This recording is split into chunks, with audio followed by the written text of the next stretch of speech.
in principle I might be in a quieter part of the garden, but now the wind's getting up, so we'll see how we get on. Right, I wanted to talk you through the different products because that was so confusing to me, all of this research, and I couldn't actually work out which cannabis product was which and which would do what. So let's start with the essential oil. Hemp essential oil. I've had this one from Norfolk Essential Oils, but it's widely available, and it smells like cannabis, but it doesn't have the same effects as smoking the cannabis, and it doesn't contain any of the cannabinoids, so no THC, but also no CBD. I'll explain why in a minute. The high CBD hemp oil, or CBD oil, isn't an oil at all. It comes in a syringe like this. It's a CO2 extract, and I'll explain the difference in a minute. Also, we have hemp. This one's labelled hemp oil. It's hemp seed oil. Now together the three make this beautiful healing triangle, all doing different things, all with different capabilities, yeah, there's not much crossover actually. They're all very different to each other. So I'll start with the essential oil.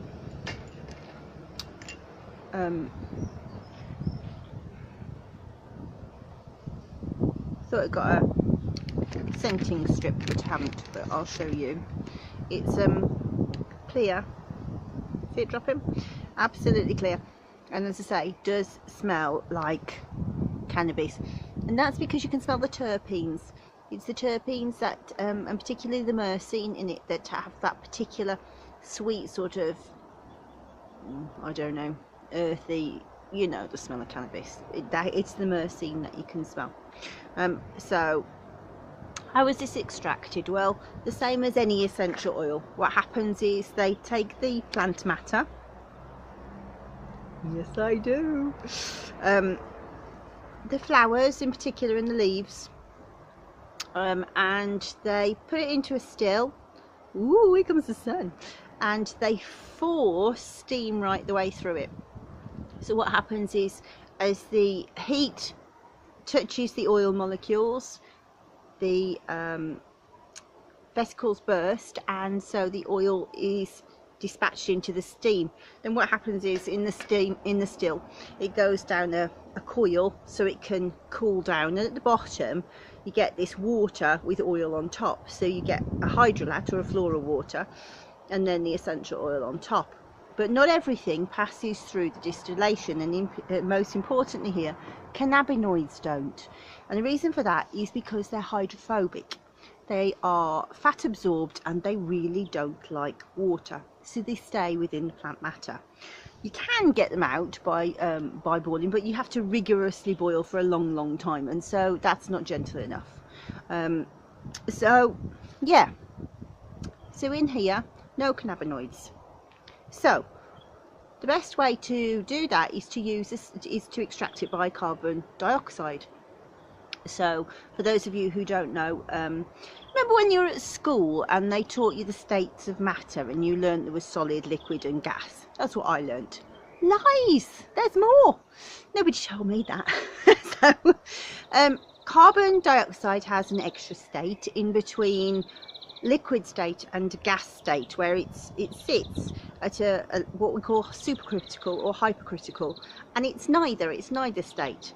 So if you can get carbon dioxide to that, and you can trap various oil constituents, like cannabinoids, but also lots of different essential constituents, and then collect it together and then release the carbon dioxide, so that goes into the air, and what's left is all of these beautiful things that you've taken out of the plant.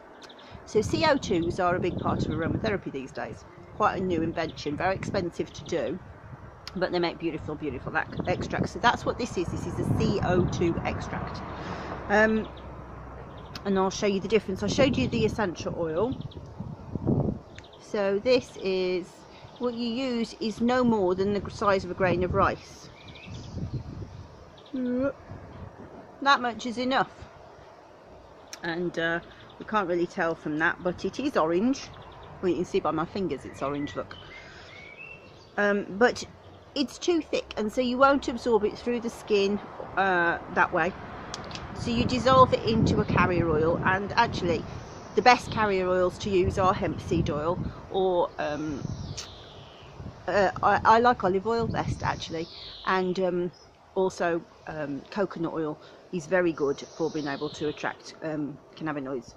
But so we just put that there, and if I give it a scrub round, you'll be able to see the colour it changes it to. And it does smell nicer than the essential oil, I have to say, but taste, devil's armpit, guys, not good. So you can see it goes in, beautiful, beautiful.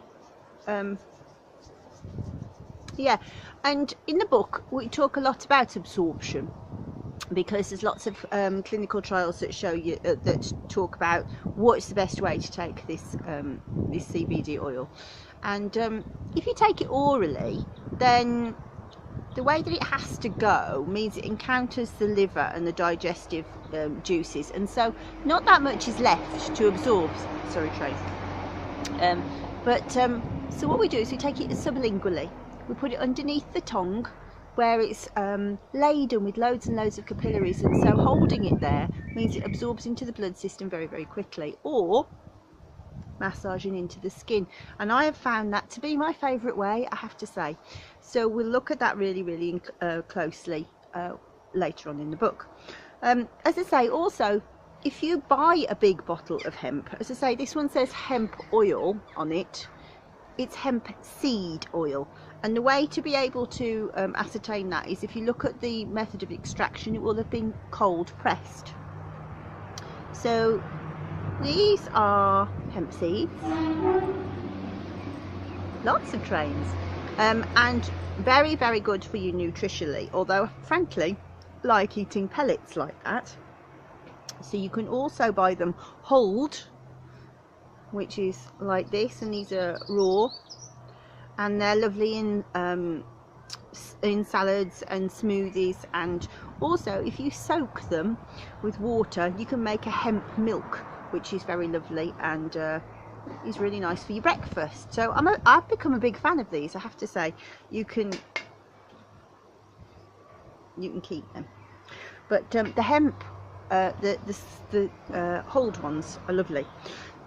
Now this in itself, I won't spoil it too much for you later, because obviously I write about it in the book, but one of the reasons, the fuel for the endocannabinoid system that we'll talk about, this is the primary endocrine system that instructs organs and nerves and receptors to hold back how much hormone they're sending out into the system, and sort of brings the body into homeostasis.